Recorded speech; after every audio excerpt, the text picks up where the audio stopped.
Hello guys, स्वागत है आप सबका। तो आज हम बात करेंगे अदानी ग्रुप की, और ये एक लेटेस्ट रिपोर्ट निकल कर आ रही है यूएस में जो केस है उसके ऊपर। कि US case against Gautam Adani strong, but उनके ऊपर एक्सपर्ट का क्या कहना है ये जरा देखें। But extraordinary unlikely expert. अब इसको पूरी रिपोर्ट को जो है हम हिंदी में जो है ट्रांसलेट करके सिर्फ और सिर्फ आपके लिए पेश करेंगे। और सब्सक्राइब जरूर कर ले दोस्तों ऐसी जानकारी के लिए। ऐसी जानकारी आपको और कहीं नहीं मिलेगी। साथ साथ शाम को सभी अदानी ग्रुप के शेयरों के ऊपर हम डिटेल में चर्चा करेंगे।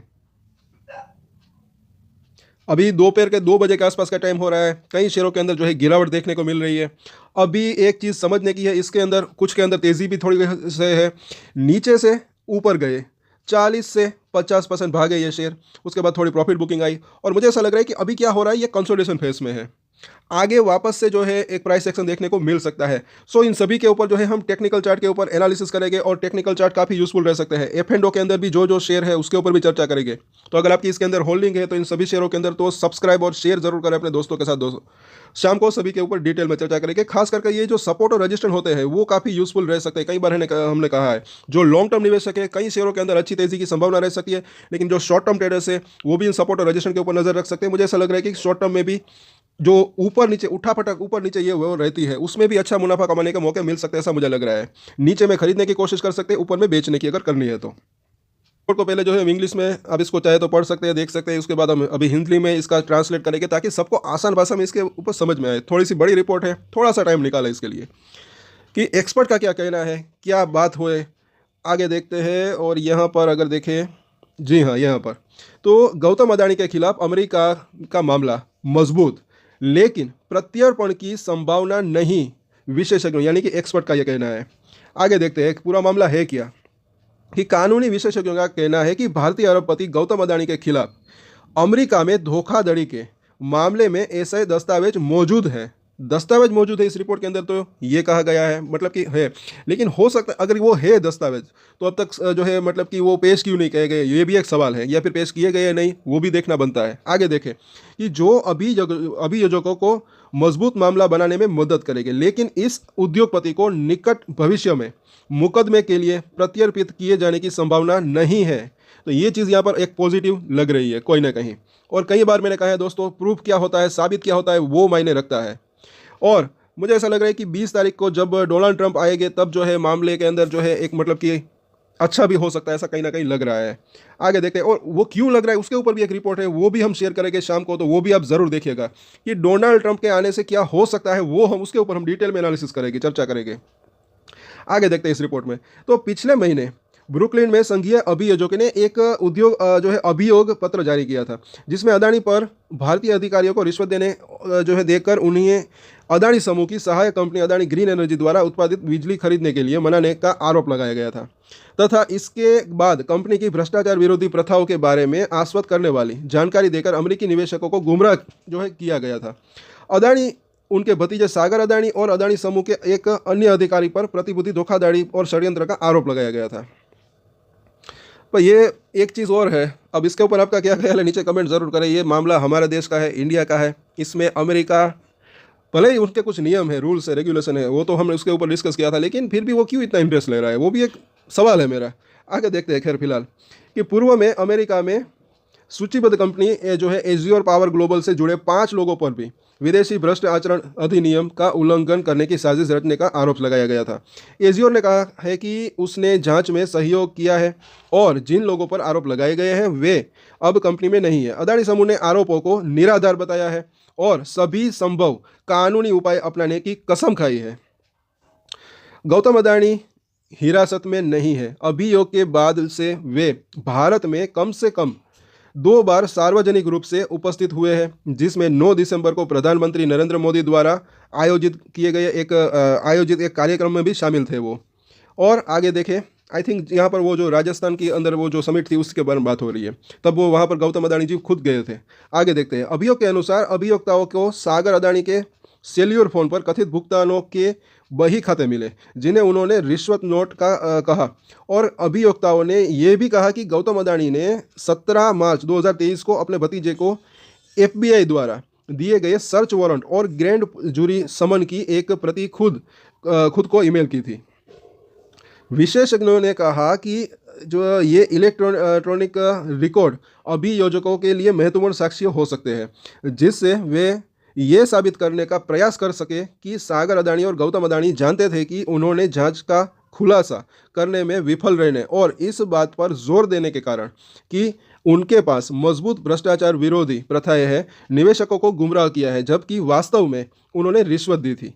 पूर्व संघीय अभियोजक और कानूनी फर्म जो है डे पिटनी के वर्तमान साझेदार स्टीफन रेनॉल्ड्स ने कहा कि आरोपों में पुष्टि करने वाली सामग्री का संदर्भ शामिल है और इससे हमेशा मामला मजबूत बनता है।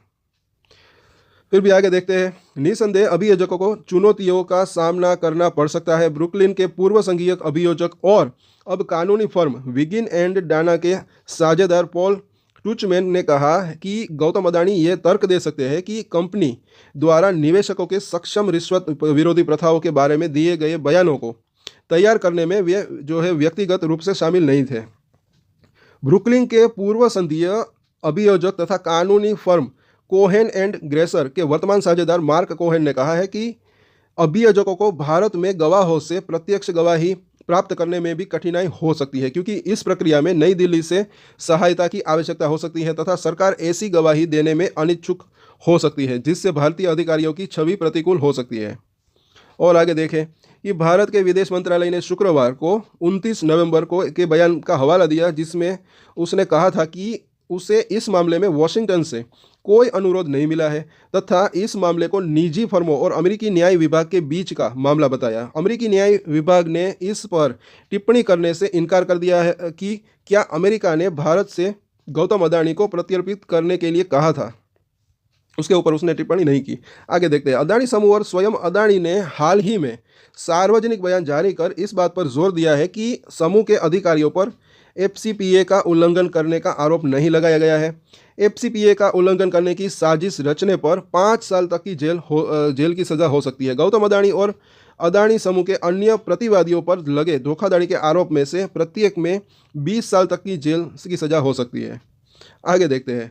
ब्रुकलिन अमेरिकी अटॉर्नी कार्यालय में व्यापार और प्रतिभूति धोखाधड़ी अनुभाग के उप प्रमुख डू रोले ने कहा कि उनके कार्यकाल की जिम्मेदारी अमेरिकी पूंजी बाजार की अखंडता की रक्षा करना है। अच्छा बोलो, अब आगे देखते हैं। कार्यालय ने अमेरिकी संबंधों वाले विदेशी रिश्वतखोरी के कई मामलों में दोष सिद्धि सुनिश्चित की है। अगस्त में जूरी ने मोजाम्बिक के पूर्व वित्त मंत्री को धोखाधड़ी और मनी लॉन्ड्रिंग की साजिश के आरोपों में दोषी पाया, क्योंकि उन्होंने बैंकों को बताया था कि वे आर्थिक विकास परियोजनाओं के लिए ऋण की राशि का गबन कर रहे थे।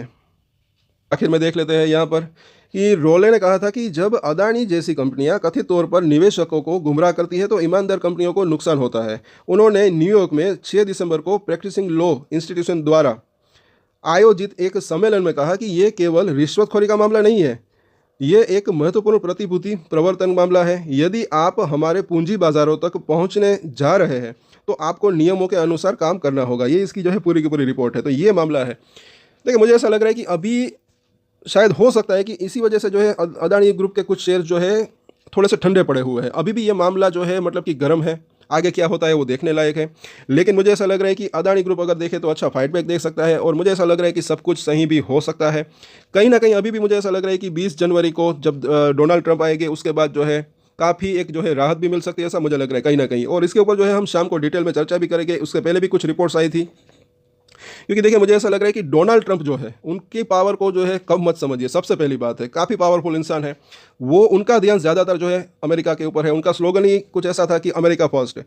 मुझे ऐसा लग रहा है कि वो अमेरिका के अंदर जो है वो ज़्यादा ध्यान देते हैं, विदेशों के अंदर नहीं। मतलब कि ये जो विदेश में ये हुआ वो हुआ। अब जैसे कि यहाँ पर अगर देखें कि अमेरिका को मतलब कि इतना ज़्यादा इंटरेस्ट लेने का क्या मतलब है हमारे कंट्री के अंदर। हालांकि उनके निवेशकों वो मतलब कि वो रूल्स की बात कर रहे हैं कि हमारे निवेशकों का भी निवेश है इसके अंदर वगैरह वगैरह। लेकिन फिर भी मुझे ऐसा लग रहा है कि डोनाल्ड ट्रंप अगर बात करें तो वो जो है अगर आते हैं तो कुछ राहत मिल सकती है, क्योंकि उनका जो है ध्यान अमेरिका के अंदर ज़्यादा है। मतलब कि वो दूसरे देशों की अगर बात करें तो उसके अंदर मतलब कि पंचायत की अगर बात करें तो कम करते हैं, ऐसा मुझे लग रहा है कहीं ना कहीं।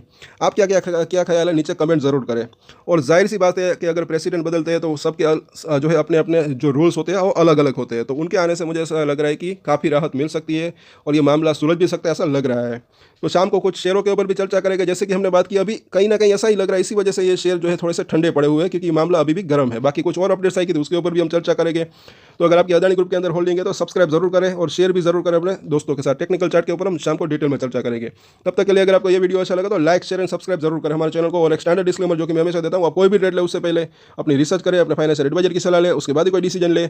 और डिसीजन ले तो उसकी जिम्मेदारी मेच्योरिटी के साथ खुद ही ले। ये वीडियो मैंने एजुकेशन पर्पस के लिए बनाई, मेरी तरफ से कोई भी बाय या सेल की रिकमेंडेशन नहीं है। Thank you.